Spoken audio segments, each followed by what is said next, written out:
Good morning. Today we are going to see some objective questions.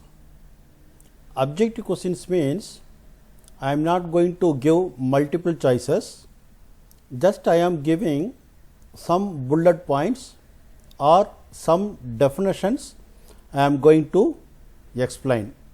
From that you can get what type of objective they can ask or you can answer easily in the examinations.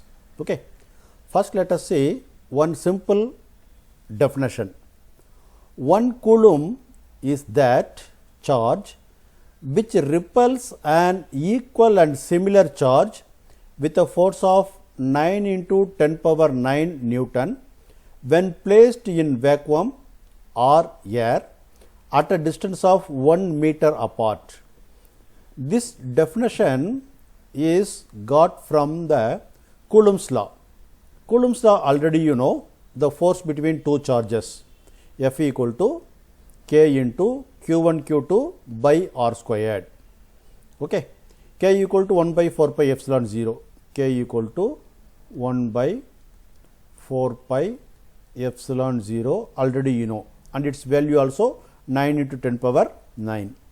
Now what they have given with a force of 9 into 10 power 9, therefore F equal to 9 into 10 power 9 Newton, and distance they have given 1 meter, therefore distance R equal to 1 meter, and 1 coulomb is a charge which repels equal and similar charges they have given, therefore two charges are same, therefore Q1 and Q2 is equal to Q only. Now you substitute this in this formula. Now if you substitute, then this will cancel and you will get Q squared equal to 1 or Q equal to plus or minus 1. Okay. From Coulomb's law only, the definition for 1 coulomb is arrived. Okay. That is, you have to understand some basic concepts, you have to understand some basic definitions, you have to remember. The next one is from Coulomb's law in a vector form, that is F12 vector is equal to minus F21, this also vector. That means Coulomb's law is dealing with forces only. Okay.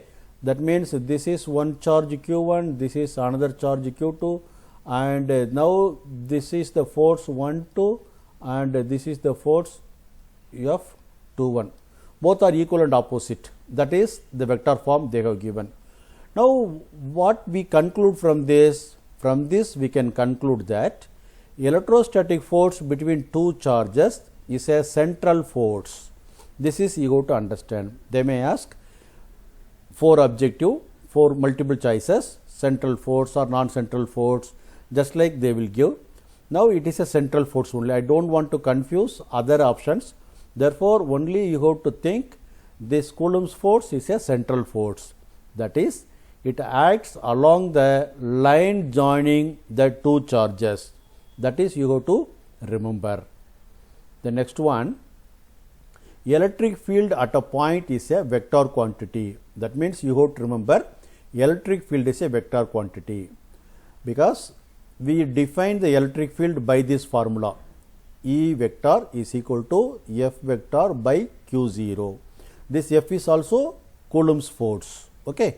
Now the unit for this electric field is Newton, because force unit is Newton and in the denominator Q is there. Therefore it is a Coulomb, Coulomb minus 1. Therefore electric field unit is Newton per Coulomb or Newton Coulomb minus 1.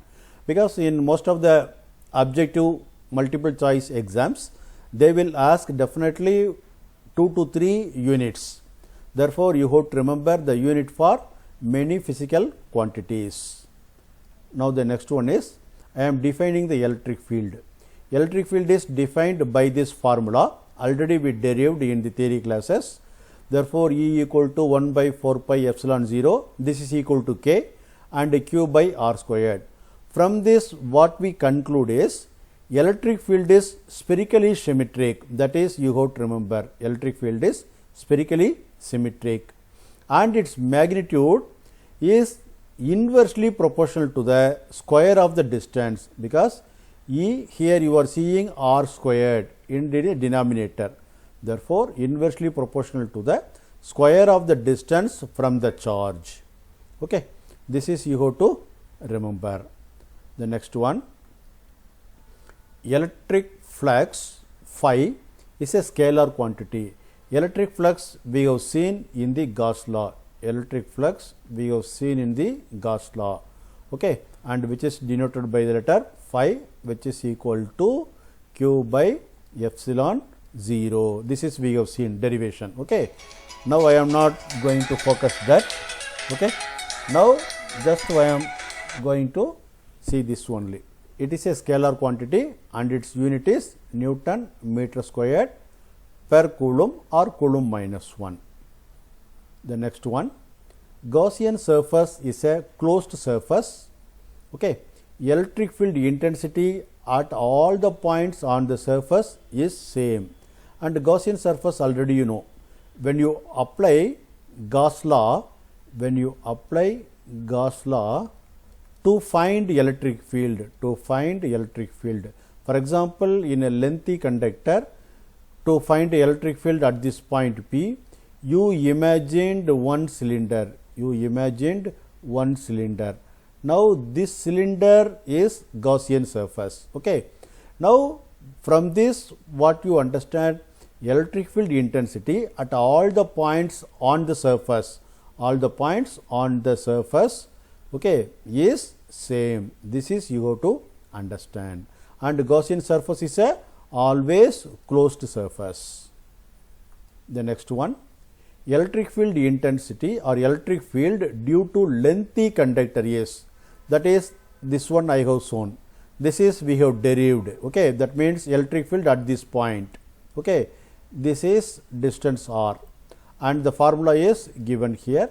E equal to 1 by 2 pi epsilon 0 lambda by r, where lambda is the linear charge density.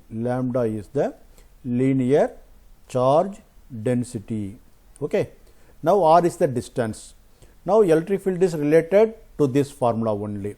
Now from this what we conclude, electric field due to line charge or lengthy charged conductor, both are same, falls off as 1 by r. That means electric field is inversely proportional to distance. That is the meaning. Okay. I have given in the bracket, that means for the point charge it is inversely proportional to the square of the distance, but here for lengthy conductor only distance. Okay. That is you have to remember both the cases, what is the difference. Okay. This is for point charge or a sphere also, the same formula. Okay. Now the next one is electric field between two infinite plane sheets of charge having equal and opposite surface charge densities is given by this relation. This is also derived from Gauss law. This is one plate given positive charge, this is another plate, identical plate, given negative charge. Okay. Now in between these two, the electric field is given by Gauss law, which is equal to sigma by epsilon 0, where sigma is the surface charge density. Okay. Now which is constant, electric field is constant and it is independent of the distance. Okay. This formula we are applying in parallel plate conductor derivation. Okay. Now you have to remember this formula and these two things. Okay. How we get from this formula. The next one is electric field at a point inside the charged spherical cell is 0. This is also we derived. Okay. We have considered electric shell of charge q and we have derived electric field at this point and electric field on this point. Now electric field inside is, it is 0, that is I have given. Okay. in many university exams they are asking this only. Okay. On the point means it is the radius only, at this point only it is proportional to, inversely proportional to the distance. Okay. This is small r and this is capital R. Okay. Both are inversely proportional to, one is r squared and one is r squared for this point and for this point. For inside it is 0, that is you have to remember. The next one, the electrostatic potential is negative line integral of electric field. Okay. This is you have to understand. Okay. That means when we calculate the potential between 2 points A and B, we are taking the line integral of electric field. Okay. And lower limit is A, upper limit is B. When only one point is considered, we have to take the integration limit from infinite to that particular point, and in both the cases it is negative line integral, that is you have to understand. Okay. The next one is 1 volt equal to 1 joule per coulomb. Okay. This is very simple concept, you have to remember. The next one, work done in moving a test charge between 2 points on an equipotential surface is 0. Now, what is meant by equipotential surface? The meaning itself in the word. Okay. Meaning is there in the word itself. That means potential and EQ, that means equal. Potential is equal on the surface. That means any surface which has same electrostatic potential at every point. That means this is a surface and at all the points potential is same, at all the points potential is same, that is called equipotential surface. Now, the work done in moving, that means you are moving a charge from this point to this point. Now, this work done is 0 if this is a equipotential. Okay. That is given. Work done in moving a test charge between 2 points from this point to this point, if you move a charge, the work done is 0. Okay. The next one is, that is the same thing is given in the formula. Okay. That is in a problem. The charge 10 microcoulomb. Okay. That means you assume a charge and its charge is 10 microcoulomb value is placed at a point. What is the work required to carry 1 coulomb of charge once round it in a circle? Okay. That means radius 1.5 meter. That means you are taking 1 coulomb of charge with a radius 1.5 meter. You are taking this charge in a circle. You are moving this, okay, around 10 coulomb. That means what is the work done? Again the same. This charge is symmetrical. That means electric field is symmetry and potential also equal. That means this circle, it is assumed as a sphere also, okay, spherical shell. Now, potential is same at all the points here. Now, you are moving this charge on a circle here. That means the work done is 0 because all the points on a circular path are same potential. That is you have to understand. And they have given some numerical value and no need to multiply everything or subtract everything. Okay. You have to understand what is given there. Now, the next one is electric potential difference is a scalar quantity. Just they may ask whether it is a vector or scalar, just like. Therefore, I have particularly given this one and its unit is joule per coulomb. Okay. Now, the next one is in a parallel plate capacitor, the capacitance increases from 10 microfarad to 120 microfarad on introducing a dielectric medium between the plates. That means parallel plate. That means this is also we have seen. Okay, parallel plate is there, and the parallel plate formula C0 equal to epsilon 0 A by D. Okay, and we have derived after introducing dielectric also. Okay, in the derivation we have seen. Now, that formula will be C equal to K into C0. Okay, That means after introducing dielectric constant, okay, the C value, that means capacitance is increases by this value. Now that is given here. That means in a parallel plate capacitor, the capacitance increases from 10 microfarad, that means C0 is 10 microfarad, and on introducing dielectric, its value is 120. Its value is 120.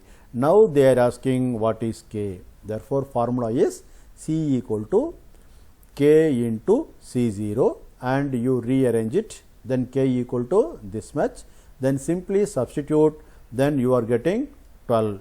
That means they will give simple values like this, okay, and the formula also having 3 letters only, just rearranging and dividing simple numbers only, and you are getting the value.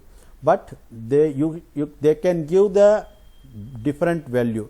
They can give 10 by 120 also in the answer, okay, that you should remember, okay, because while selecting the answer you should be careful, okay. If you know the formula, then only you can select this. Otherwise, if you change this formula, then your answer will be wrong, okay. Therefore, always remember the formulas while going for answers, okay. Thank you. Now let us complete this.